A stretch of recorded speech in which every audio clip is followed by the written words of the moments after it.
January 1980, Queens, New York. A Cadillac sits in a quiet driveway, chrome glowing under a winter streetlight. To neighbors, it signals success. To detectives, it raises questions. The car was a gift from Lucchese associate James "Jimmy" Burke, whose crews ran hijackings, cargo theft, and gambling operations across Queens and Brooklyn. Burke rewarded loyalty with cash and expensive gifts.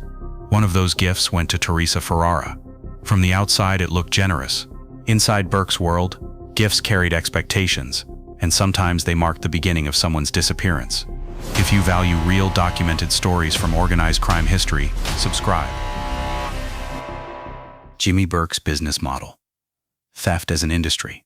During the late 1960s and 1970s, Queens and Brooklyn became the center of a highly organized theft operation run by James "Jimmy" Burke. Though not a made member of the Lucchese crime family, Burke was one of its most valuable associates. His crews specialized in truck hijackings, cargo theft, and illegal gambling activities that generated steady income for the organization. Burke approached crime like a business. Trucks carrying electronics, clothing, liquor, and cigarettes were intercepted along highways or outside warehouses. Within hours, the stolen goods moved through a network of bars, small shops, and underground buyers willing to purchase merchandise far below market value. John F. Kennedy International Airport in Queens was one of the most profitable targets. Cargo terminals handled massive shipments of cash, jewelry, and imported goods every day. Burke's associates developed relationships with airport workers and truck drivers, who quietly provided shipment schedules and security details. Once the goods were stolen, distribution followed a clear chain. Drivers, spotters, warehouse handlers, and buyers each played a role, while profits moved upward through Burke's crew and into the Lucchese family structure. By the mid-1970s, Burke had built a system where theft operated like an industry, planned, organized, and profitable. Trucks vanished, cargo changed hands, and millions of dollars flowed through a network designed to move stolen goods as efficiently as any legitimate business. The social economy of the mob: money, loyalty, and gifts. In Jimmy Burke's world, money did more than pay for criminal operations. It shaped relationships. Expensive gifts, cars, jewelry, envelopes of cash, even apartments were part of how influence and loyalty were maintained inside the network surrounding the Lucchese family. Displaying wealth mattered. A new Cadillac in the driveway or cash handed out after a successful job signaled status and success. But these gifts were rarely simple generosity. They created quiet obligations. Anyone benefiting from the money became connected to the system that produced it. Girlfriends, wives, and close associates often lived comfortably from the profits of hijackings, gambling rooms, and airport cargo theft. In return, they were expected to remain loyal and silent. Conversations overheard in bars, social clubs, or private homes could reveal who was involved in certain jobs and where money was moving.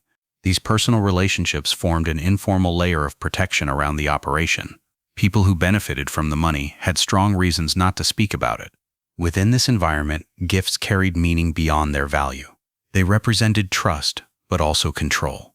Once someone accepted the benefits of the system, leaving it or speaking against it became far more complicated. It was inside this quiet economy of loyalty and reward that Jimmy Burke's relationship with Theresa Ferrara began to take shape. Enter Theresa Ferrara, a relationship inside the system. In the late 1970s in Queens, New York, Theresa Ferrara became part of the social circle surrounding Jimmy Burke. Much of Burke's world revolved around neighborhood bars, restaurants, and small clubs where his associates regularly met. These places were not only social spaces, they were also where business conversations happened and relationships inside the crew were maintained. Through this environment, Ferrara grew close to Burke. People around the neighborhood understood the significance of that connection. Burke was a powerful associate linked to the Lucchese crime family, known for running profitable hijacking and cargo theft operations. Being connected to someone like him carried status. During this time, Burke bought Ferrara a Cadillac. In the neighborhoods where his crew operated, a gift like that meant more than generosity. It signaled that someone had been brought into the orbit of a powerful figure. Burke was known for sharing money with people around him. Associates received payments after successful jobs, and friends often benefited from the profits of the crew's activities. These rewards helped maintain loyalty and strengthen the network surrounding his operations. But those benefits also came with expectations. Anyone who spent time around the crew inevitably saw things or heard conversations that revealed parts of how the operation worked. Ferrara was not part of the criminal hierarchy, but her relationship with Burke placed her close to it. For a time, the Cadillac symbolized comfort and status. In a world built on secrecy and control, however, being close to power could also carry risks. For more investigations into the hidden systems behind organized crime, stay with us. The Lufthansa Heist. Wealth without stability. In the early hours of December 11, 1978, a small crew entered Lufthansa Cargo Building 261 at John F. Kennedy International Airport in Queens, New York. Within less than an hour, they left with roughly $6 million in cash and jewelry. At the time, it was the largest cash robbery in American history. The crime would later become known as the Lufthansa Heist. The planning ran through the network surrounding Jimmy Burke. Although Burke was not physically present during the robbery, investigators later connected the preparation and organization of the job to his crew.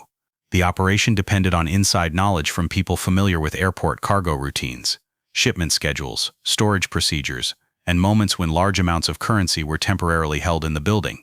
The robbery itself was carried out quickly and with discipline. Airport employees were restrained, the vault was opened, and the crew left before authorities could respond. By the time investigators began reconstructing the event, the money had already been divided and moved through Burke's network. The sudden wealth changed the behavior of people around the crew. Expensive cars appeared, spending increased, and the quiet structure that had once protected the operation began to loosen. Historical accounts describing the robbery and Burke's connection to it can be found in documented sources such as History's report on the Lufthansa Heist. The money created opportunity, but it also created something else: attention. And attention would soon become the greatest threat to Burke's organization. Risk management through fear. Eliminating loose ends. After the Lufthansa robbery, the greatest threat to Jimmy Burke's operation was no longer rival criminals. It was attention from federal investigators and the possibility that someone connected to the crew might cooperate with authorities. The problem with a large robbery is the number of people who know about it. Drivers, planners, buyers, and people close to the crew all become potential sources of information. Even careless spending can draw unwanted attention. Burke had built his reputation on discipline and control. In his world, mistakes were not treated lightly. When associates began appearing in expensive cars or spending large amounts of money, it created risks that could expose the entire network. Federal agents started questioning airport workers and examining connections between known criminals and cargo theft at JFK. As pressure increased, paranoia inside the crew grew stronger. Several individuals connected to the robbery began to disappear in the months following the heist. Some were later found dead, others were never seen again. Investigators and later testimony suggested that Burke had ordered these killings to remove potential witnesses. Violence, in this context, functioned as a form of risk management. By eliminating people who might talk or who had become careless, Burke attempted to protect the enterprise that had generated millions of dollars. The same system that rewarded loyalty now enforced silence through fear. Theresa becomes a liability when proximity turns dangerous. By 1979, the environment around Jimmy Burke had begun to change. The Lufthansa robbery had brought enormous money into his network, but it also brought intense attention from law enforcement. Federal investigators were questioning airport workers, watching known associates, and trying to identify anyone connected to the robbery. Inside Burke's circle, tension grew. People who had once been comfortable spending time together in bars and social clubs now worried about surveillance and informants. Conversations became shorter. Trust became harder to maintain. In that atmosphere, proximity to the operation could become dangerous. Theresa Ferrara was not a participant in the heist or in the organized theft operations that supported Burke's crew, but she was close to Burke personally and spent time around people who were directly connected to his activities. People in that position often learned things without intending to. They saw who met with whom. They heard fragments of conversations about money, shipments, or problems inside the crew. In ordinary circumstances, that knowledge might not matter, but after the Lufthansa robbery, Burke was increasingly focused on eliminating potential risks. Anyone who might attract attention, repeat something in the wrong place, or become vulnerable to pressure from investigators could be seen as a problem. Ferrara's relationship with Burke placed her inside a world that had become far more unstable. In an organization built on secrecy and control, even personal relationships could suddenly be redefined as liabilities. The disappearance. In early 1979, Theresa Ferrara disappeared from New York. What began as a missing person case would later be connected to the same criminal environment surrounding Jimmy Burke and the Luchase crime family. Ferrara had spent time within the social world that surrounded Burke's operations in Queens and Brooklyn. Much of that world revolved around neighborhood bars, clubs, and restaurants where Burke's associates gathered regularly. These places served as informal headquarters where people socialized, exchanged information, and maintained relationships tied to the crew's activities. Ferrara was not part of the criminal hierarchy, but her relationship with Burke placed her close to the people and conversations that shaped the operation. By 1979, the atmosphere around Burke's circle had grown increasingly tense. The Lufthansa robbery at JFK Airport had drawn intense law enforcement attention, and investigators were trying to identify everyone connected to the heist. Inside the network, distrust began to spread. Several individuals linked to the robbery had already disappeared, and fear of informants became a constant concern. According to later investigative accounts, Ferrara received a call asking her to meet someone in Brooklyn.